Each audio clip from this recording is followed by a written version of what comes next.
Kendalanya adalah lemahnya sumber daya manusia dan kurangnya kesadaran umat.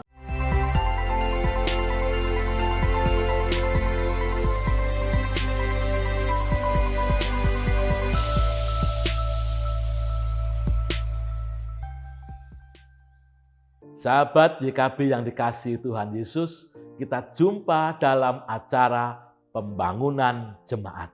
Program ini kerjasama YKB GKI dan LPP Sinode GKJ dan GKI SW Jawa Tengah.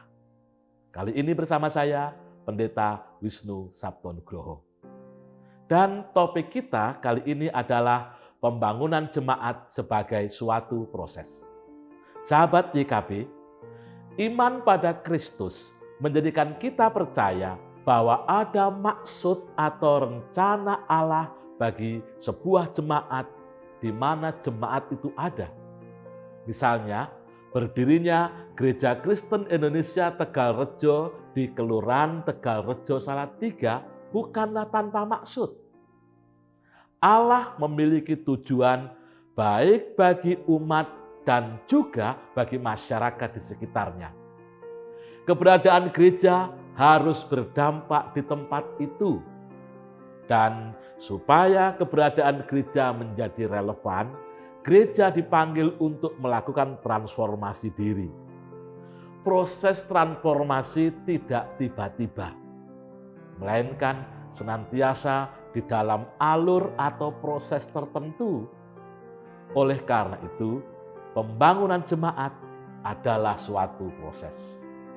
Sahabat YKB yang dikasihi Tuhan, supaya proses dalam pembangunan jemaat berlangsung dengan baik, dalam arti terencana, melibatkan semua anggota jemaat, menggunakan potensi-potensi yang ada dalam jemaat, maka pembangunan jemaat perlu melakukan kajian yang matang.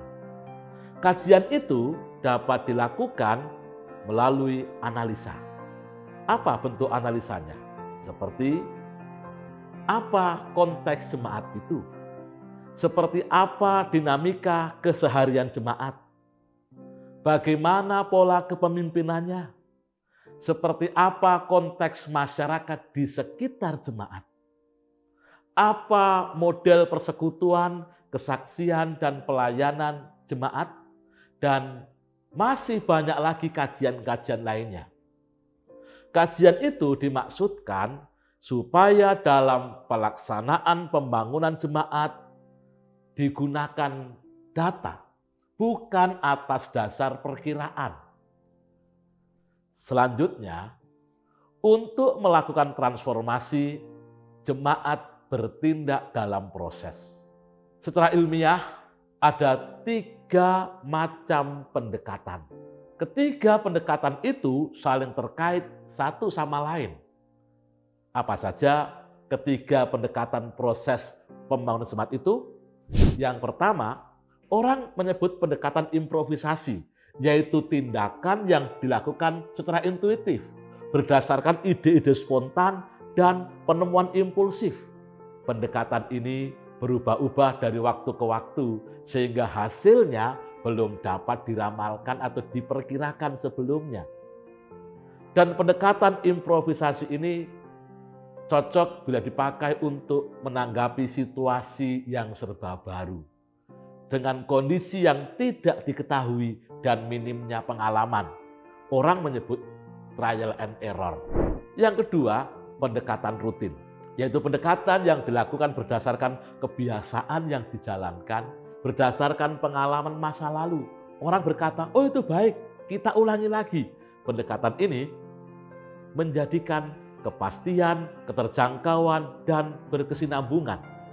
Pendekatan ini cocok bila dipakai untuk menanggapi situasi yang mapan, tidak ada perubahan, dan situasi yang berkali-kali mengharapkan hasil tertentu yang telah digambarkan.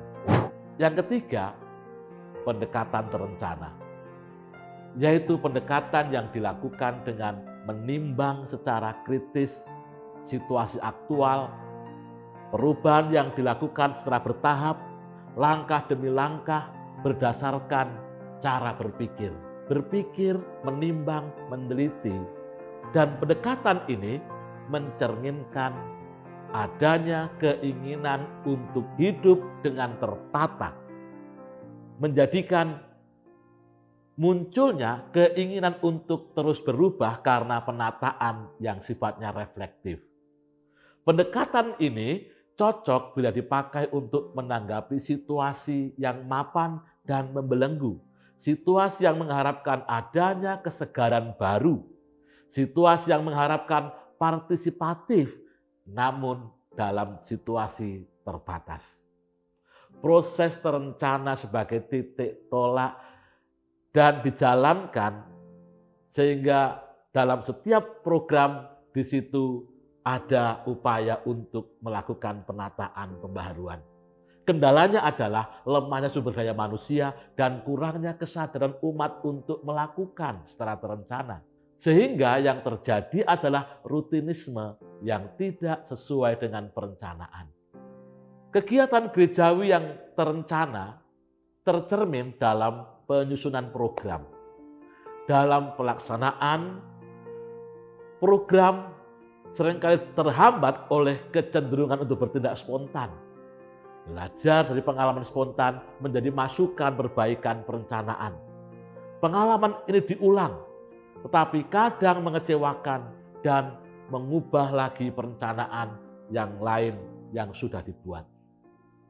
Sahabat YKB yang dikasihi Tuhan, sebuah penelitian menunjukkan bahwa pada umumnya jemaat memiliki kesadaran dan pengharapan akan masa depan yang baik dan jemaat memahami pentingnya perubahan. Untuk itu, jemaat sudah mengenal dan pernah melakukan perencanaan. Namun dalam praktiknya, perencanaan itu dilupakan. Mempertimbangkan pokok-pokok pikiran seperti yang sudah diungkapkan tadi, meskipun penerapan pembangunan jemaat akan menghadapi tantangan yang cukup berat, namun secara eksplisit kebutuhan pembangunan jemaat sebagai suatu upaya transformasi jemaat yang dilakukan secara sengaja dan terencana cukup urgen dan mendesak untuk dilakukan. Maka dari itu, refleksi dan penyadaran tentang pentingnya menghayati perencanaan menjadi bagian yang penting. Kita belajar ketika Allah memiliki tujuan, Ia merencanakan semua. Dan tujuan Allah mendirikan sebuah jemaat adalah untuk menjadi sarana mewujudkan transformasi. Karena itu perencanaan dibutuhkan dalam jemaat. Perencanaan juga bukan copy-paste. Perencanaan merupakan sebuah kegiatan yang dilakukan secara reflektif. Demikian program pembangunan jemaat kali ini. Jangan lupa subscribe, like, dan bagikan ke sahabat-sahabat yang lainnya. Rahayu.